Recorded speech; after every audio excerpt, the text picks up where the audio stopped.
डोसा भी वाले फोटो काढा कमीत कमी.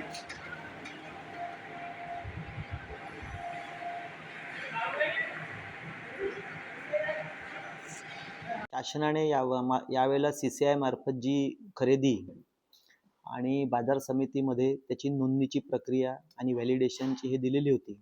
त्या अंतर्गत वर्धा कृषी उत्पन्न बाजार समितीमध्ये जवळपास 4600 शेतकऱ्यांनी आपला कापूस विक्रीकरता नोंदणी केलेली आहे आणि 3000च्या जवळपास शेतकऱ्यांनी कापूस CCIला विकलेला आहे. आतापर्यंत वर्धा कृषी उत्पन्न बाजार समितीमध्ये 60,000 क्विंटल कापूस CCIने खरेदी केलेला आहे.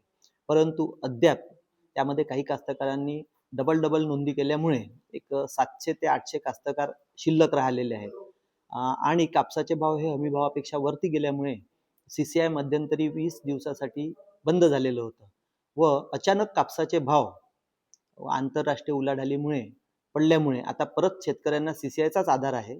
त्यामुळे शेतकरी परत CCIकडे धावलेला आहे. त्यामुळे जे 700 ते 800 कास्तकार आता विक्रीसाठी उरलेले आहेत त्यांची कापूस विक्रीची जी मर्यादा 27 फरवरी CCIने ठरवलेली आहे ही फार अल्प कालावधी होत असल्यामुळे याबाबत आम्ही शेतकऱ्यांना माहिती प्रसारण देऊन अवगत केलेले आहे. परंतु आमची अशी शासनाला विनंती आहे की ही मुदत 31 मार्चपर्यंत त्यांनी वाढवून द्यावी असे आवाहन आम्ही वर्धा कृषी उत्पन्न बाजार समितीचे सभापती, उपसभापती, समस्त संचालक मंडळ व प्रशासनाच्या वतीने करीत आहे.